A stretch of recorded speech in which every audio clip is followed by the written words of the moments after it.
Welcome, chess family. The knight and bishop versus a lone king is one of the most complex checkmates you're going to come across, especially as an amateur. And the reason why is that we have an algorithm. We have a set of rules that you must follow in order to checkmate the king successfully. And the first rule is you have to acknowledge which bishop you have. Do you have a dark square bishop or a light square bishop? Now, of course, we have a light square bishop.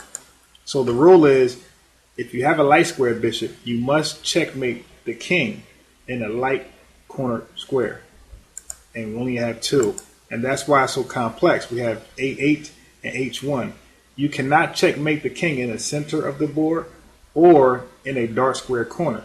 No matter how much pressure you put on him, that white king will not be checkmated in a dark square corner with the light square bishop. So we must force him into the light square corners. Now he's not going to voluntarily go, so we must move strategically in order to get this done. Okay, so now the bishop move is made. The king is trying to go towards the center of the board.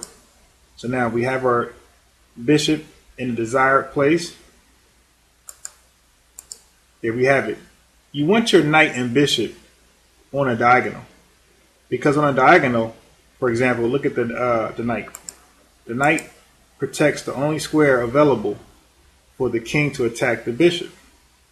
Now, the bishop protects the light square diagonals.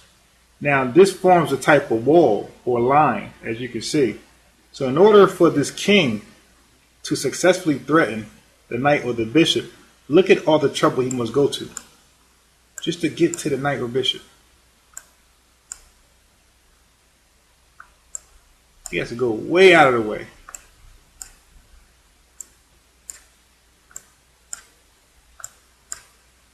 Look at that. Or let's say if you go to the left flank. Watch this. You got to remain on dark squares for one. Look at this. This is how much trouble he has to go through in order to capture either the bishop or the knight. And obviously it will have to be the bishop because the bishop protects the knight. Okay, so with that in mind, that means once you get your bishop and knight on a diagonal, it's all about moving your king to take available squares away from the king and push him or force him upwards towards one of these corners. Okay, so you move up, and now this is where you just move your king. You get your king involved. Okay, now you got your king on the diagonal train. Now your king is in the center of the board. Now we have our king in the center of the board. Now we can start moving our knights and bishops in better squares. So the knight moves first. King up, taking squares away from the white king. Knight move, taking more squares away. So now you see we're getting closer and closer to checkmate. Now the king is going to try to stay in the dark square corner as long as possible, because remember, we cannot checkmate him at all. So we must force him out of that corner. There we go. We're still holding squares. We're still taking squares away from the white king. So now he only has one move. It's called a force move. When your king has no other option but to take on one square, and that's it. That's called a force move. So now we just force this king towards the left. Okay, so that means he's forced towards the light square corner, which is our goal. So now our king closes in. See? Now we have to get him out of this corner. And the knight has to be involved in order to do this. So we want to get our knight on F7. F7 will check that king out of the corner. So now we have to see how we can get our knight there fast as possible. There we go. So now the king can no longer return to H8. He cannot go to H7 because of the bishop. So the knight protects H8 and the bishop protects H7. So once again, the king is forced one step closer to the light square corner. So now, there we have it. We take off the G8 square total by the bishop. So the king is forced to move to E8. So now this is where we pay attention to our knight and bishop and king collaboration. Okay, so the knight just denied the king access to the 7th rank.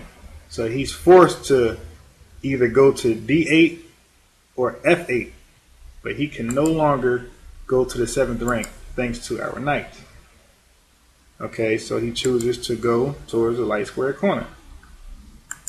So our king, don't let the white king get too far from your king. So the black king moves over 1, and the white king goes to the 7th rank. So it looks like he's on his way to freedom. Okay, but the knight is repositioned, taking off more squares. So now this king only can go to a white colored square or a diagonal, the A8H1 diagonal, which he chooses to do. Okay, now our bishop cannot allow this king to get to A6. We can't do it, or he will be out of our checkmating track. So our bishop wisely takes the A6 F1 diagonal, as you can see, and the knight is protecting the other dark squares. So now this king is very, very close to being trapped and checkmated. So he decides to come back. Once he comes back, the bishop, the light square bishop goal is he has to maintain the A8 H1 diagonal as soon as possible. So there we have it. It's controlled. The king can no longer return back to the diagonal, and the knight has taken away the 6th rank. So this white king only has 2 squares, and that's back on the 8th rank, C8 or D8, whichever one, pick your poison. He chooses D8 in an attempt to run back towards the center, or I'm sorry, the dark square corner. So our king gets back into formation. White king runs back to the dark square corner, but thankfully our knight is taking off F8. So now we just check him. You must check the king right now. So there we have it. That's a check, and he cannot go to F8 because the knight protects it. So he's forced to move to D8. Now here's the trick. The trick is here. When you're opposition, whoever moves loses. So you don't want to move your king out of opposition. So you have to either move the bishop or the knight. You move the bishop. This is called a waiting move. You're still securing E8. You're forcing him to the left to C8, which he goes. And now we do the pattern all over again. This is the pattern all over again. Now the king has 2 options, B8 or D8. Now the king, once again, he's not going to voluntarily run to the corner and get checkmated. So he'll try to trick you. And if he does that, we have a check with the knight, forcing the king back to C8. Check. The king cannot go to E8 because of the bishop, and it cannot go to E7 because of the king, and it cannot go to C7 because of the king. So it's had only 1 square to go to, and that's C8. He's forced to go to C8. So now we slide our king over 1 because D8 is blocked. So now, once again, the king is forced to B8. And now we choose the opposition. And we're close. The king only has 2 moves at this point. He chooses the light square corner, trying to buy time. So we take out C8 as a permanent option. So now the white king literally only has 2 moves to go back and forth to. 2 squares to go back and forth to. Now we get our knight in position. We don't check him on A6 because there's no check. So that's a stalemate. So we do another waiting move because we want to check him. So once again, the bishop just move up 1 square. Now the check.